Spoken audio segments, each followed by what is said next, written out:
हम ओशो के चिंतन, तार्किकता और उनकी विराट वैदिकता को झुठला नहीं सकते हैं।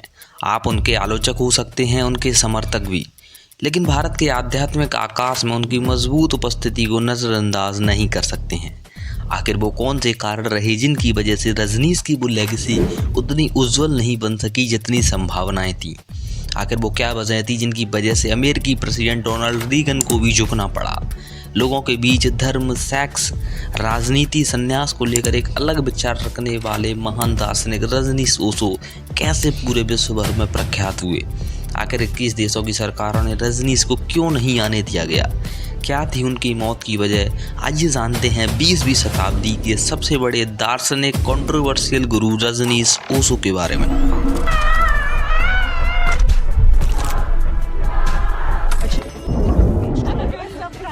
This is what I found.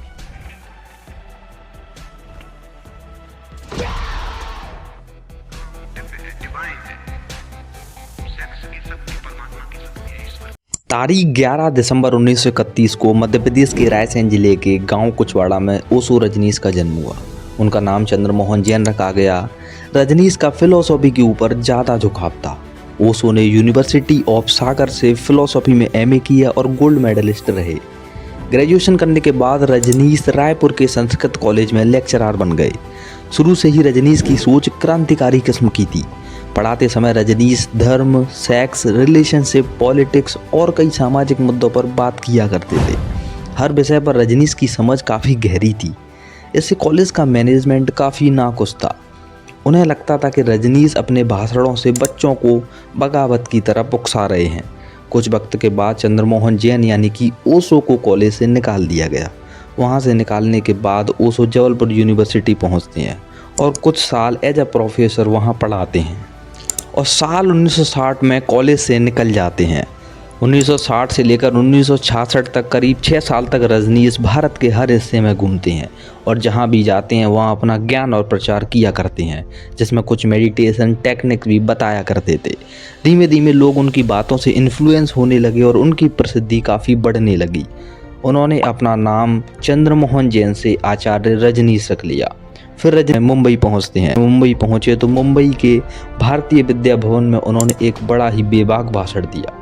अपने 5 इम्पोर्टेंट प्रिंसिपल्स जो अपने प्रवचनों में बताया करते थे वो उन्होंने उस भाषण में दिए।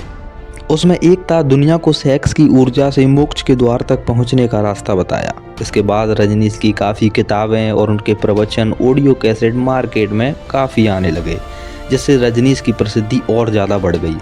बताया जाता है कि रजनीश ने करीब 1 लाख के करीब किताबें पढ़ी हैं। ओशो की किताबें आज भी कई ज़्यादा बिकती हैं, जैसे एक अनोखा गुरु, संभोग से समाधि तक काफ़ी प्रचलित किताबें हैं। बताया जाता है कि ओशो ने कोई किताब नहीं लिखी है। ओशो जो प्रवचनों में बोलते हैं उन्हीं को कंपाइल करके किताबों में छाप दी गई हैं। साल 1970 में आचार्य रजनीश कुल्लू पहुँचते हैं। संन्यास का मतलब हिंदुस्तान में होता है कि मोह माया से अलग, घर परिवार से अलग और बस ऊपर वाले के ध्यान में मगन रहना। लेकिन आचार्य रजनीश की सोच, उनके विचारों ने संन्यास को एक अलग परिभाषा दी। रजनीश कहते थे कि दुनिया से दूर होकर संन्यास मत लो, संसार में रहकर सन्यासी बनो। साल 1971 में रजनीश खुद को भगवान डिक्लेयर कर देते हैं। ओशो ने अपना नाम आचार्य रजनीश से भगवान रजनीश रख लिया। मुंबई का मौसम कुछ रजनीश को जमा नहीं। मुंबई के थोड़े नमी भरे मौसम में उनको अस्थमा की प्रॉब्लम ज़्यादा बढ़ने लगी थी। आचार्य रजनीश पुणे पहुंचते हैं। वहां पर रजनीश ओशो कम्यून का गठन करते हैं और धीमे धीमे आचार्य रजनीश विदेशों में भी प्रख्यात होने लगे। कई विदेशी साधक रजनीश को सुनने के लिए उनके आश्रम आया करते थे। फिर कई लोगों द्वारा ओशो पर इल्ज़ाम लगाए गए कि ओशो के आश्रमों में अश्लीलता चलती है, सेक्स के नाम पर गंदगी परोसी जा रही है और ड्रग्स का धंधा चल रहा है। इसको लेकर ओशो काफ़ी विवादों में रहे थे। आश्रमों में कई सारे अमीर लोग आने लगे जिनके पास कई लग्जरी गाड़ियां, आलीशान घर। इसलिए ओशो फाउंडेशन पे भी काफ़ी ज़्यादा पैसा आने लगा। इसलिए ओशो को अमीरों का गुरु भी बोला जाता है। रजनीश गांधी की विचारधारा से बिल्कुल सहमत नहीं थे, बल्कि ओशो कहते थे कि गांधी अहिंसक नहीं बल्कि हिंसक हैं। ओशो कहते थे कि समाज में परिवार की ज़रूरत है ही नहीं, तो मात्र एक बंधन है। हर इंसान का स्वतंत्र और अकेला रहना ही उसका अधिकार होता है। पुणे में रहकर ओशो की तबीयत बिगड़ने लगी तो उनके भक्तों ने कहा कि आप अमेरिका आ जाइए इलाज के लिए। साल 1981 में ओशो अमेरिका पहुंचते हैं। थोड़ा इलाज कराया तो सब कुछ ठीक हो जाता है। उनके भक्त कहते हैं कि आप कुछ दिन अमेरिका में ही रुक जाइए। अमेरिका में एक जगह है सेंट्रल ओरेगन। यह एक पूरा रेगिस्तानी इलाका था। इस सेंट्रल ओरेगन में ओशो के भक्तों द्वारा ओशो के लिए 64 एकड़ जमीन खरीदी गई और वहां पर आश्रम बनाया। इस आश्रम का नाम रखा Rajneeshpuram.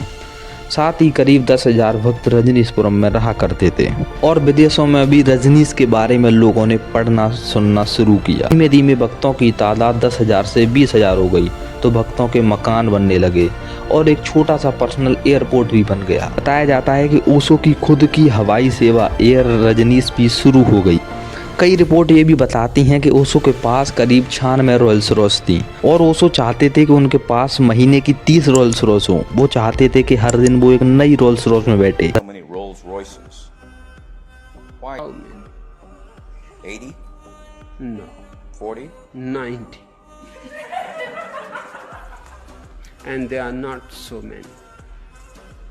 365, one for every day. And I Rajneesh के अमेरिका में पॉपुलर होने के बाद कई लोगों और सरकार को उनकी बात खटकने लगी कि एक गुरु कैसी बात कर रहा है, लोगों को भड़का रहा है। उस समय अमेरिका के प्रेसिडेंट डोनाल्ड रीगन को भी ओशो के सामने झुकना पड़ा था। अमेरिकी सरकार एक साजिश रचती है। साल 1984 में पहली बार ओशो के कुछ भक्तों पर आरोप लगाया गया। संगम शहर में रहने वाले लोगों को जहर दिया जा रहा है। इसके बाद रजनीश ओशो को गिरफ्तार कर लिया जाता है। ओशो को एक ऐसे जेल में रखा जाता है जहां सभी कैदी बीमार हों। बताया जाता है कि ये अमेरिकी सरकार की एक चाल थी कि बीमार कैदियों के बीच रहकर ओशो भी किसी बीमारी से ग्रसित हो जाएं और उनकी मौत हो जाए। लेकिन कुछ दिनों बाद देखते हैं तो ओशो को कुछ नहीं होता। 12 दिन जेल में रहने के बाद ओशो को कुछ मिलियन डॉलर और 5 साल तक अमेरिका वापस न आने की शर्त पर छोड़ दिया जाता है। इसके बाद ओशो ग्रीस पहुंचते हैं, वहां से भी उन्हें लौटा दिया जाता है। इसके बाद Switzerland, Sweden, England, Ireland, Italy, Russia, Canada मिलाकर 21 कंट्री से उन्हें वापस भेज दिया जाता है। साल 1987 में रजनीश वापस इंडिया आते हैं। वापस से पुणे के आश्रम में रहने लगता है। जाता है कि रजनीश जब अमेरिका जेल में रहते थे तो उन्हें स्लो पॉइजन दिया गया था जिसका नाम थीलियम बताया जाता है। धीमे धीमे ओशो की तबीयत बिगड़ने लगी। पहले ओशो दिन में 3 प्रवचन किया करते थे, फिर धीमे धीमे इन प्रवचनों की तादाद 1 हो गई। फिर वो दिन में भक्तों के सामने सिर्फ 1 बार ही आया करते थे। 19 जनवरी 1990 को अचानक करीब 5 बजे पुणे के ओशो कम्यून में ओशो की डेथ हो जाती है। ओशो कहते थे कि किसी की मौत पर मातम मत मनाओ, उसे जश्न की तरह देखो, नाचो गाओ, और वैसा ही उनके भक्तों द्वारा किया गया। उनके भक्त कहते हैं कि वो न कभी पैदा हुए थे न कभी मरे थे, वो तो केवल इस दुनिया में रहने के लिए आए थे। काफ़ी समय बाद उनके भक्तों द्वारा सवाल उठाए गए कि ये एक मौत है या हत्या। तभी एक बात सामने आती है कि जिस डॉक्टर ने रजनीश को आखिरी बार देखा था तो के डेथ सर्टिफिकेट पर साइन किया था, वो कोर्ट में अपना एक हलफनामा जमा करते हैं। उसके बयान के बाद एक भूचाल मच जाता है और हर किसी पर शक का दायरा बना रहता है। डॉक्टर का नाम था डॉक्टर गोकुल कोकाडी। इन्हें 19 तारीख की पूरी कहानी सुनाई। 20 जनवरी 1990 के दिन करीब दोपहर के 1 बज रहे होंगे। ओशो आश्रम में फ़ोन आया। फ़ोन करने वाले ने कहा कि फ़ौरन एक लेटर हेड और इमरजेंसी किट लेकर ओशो आश्रम में पहुँचें। करीब 1 घंटे के अंदर यानी कि 2 बजे डॉक्टर गोकुल वहां पहुंच जाते हैं। ओशो के करीबी लोगों ने डॉक्टर गोकुल को ओशो के कमरे तक नहीं जाने दिया। अगले 3 घंटे तक डॉक्टर वहीं रहे। ना उनको ओशो से मिलने दिया गया, ना कमरे तक जाने दिया गया। 3 घंटे बाद एक शख्स आता है और कहता है कि ओशो ने अपना देह त्याग कर दिया है, आप इनका डेथ सर्टिफिकेट बना दीजिए। So it was about 1 o'clock in the afternoon. So in few minutes Amrito comes and he hugs me that he is leaving the body. I didn't understand. I say, who? He say, Osho. So I had tears in my eyes. This is not the way to give him send off. But I said, my eyes don't know that. Gokul ने जब अंदर जाकर पूछा कि ओशो की मौत किस वजह से हुई तो उनके शिष्यों द्वारा कहा जाता है कि आप तो उनके डेथ सर्टिफिकेट पर हार्ट डिजीज लिख दीजिए जिससे डॉक्टरों द्वारा उनका पोस्टमार्टम नहीं किया जाएगा। Chitan. And he says that Amrito wants you now. So I went with my emergency bag with him and he took me to Osho's room where Jayesh and Amrito were there. Osho was lying down on the right side. So Amrito says he has just left the body. So then I say, what do you want me to do now? Say you examine him and give the certificate, death certificate. अब इसके पीछे कई सवाल उठते हैं कि doctor Gokul को अंदर क्यों नहीं जाने दिया, और ओशो आश्रम में पहले से ही कुछ डॉक्टर मौजूद थे, तो उन डॉक्टरों द्वारा ओशो का इलाज क्यों नहीं करने दिया, और जबरन डेथ सर्टिफिकेट पर हार्ट अटैक लिखवाना ये एक शक के दायरे में जाता है। चौंकाने वाली बात तो ये थी कि ओशो की मौत के समय उनकी माँ भी आश्रम में मौजूद थी, लेकिन रजनीश को उनकी माँ से नहीं मिलने दिया गया। करीब 33 साल हो गए हैं और ओशो की डेथ एक मिस्ट्री बनी हुई है। तो ये थी ओशो की कहानी। मिलते हैं एक और कहानी के साथ। बहुत बहुत धन्यवाद, आभार, जय हिंद।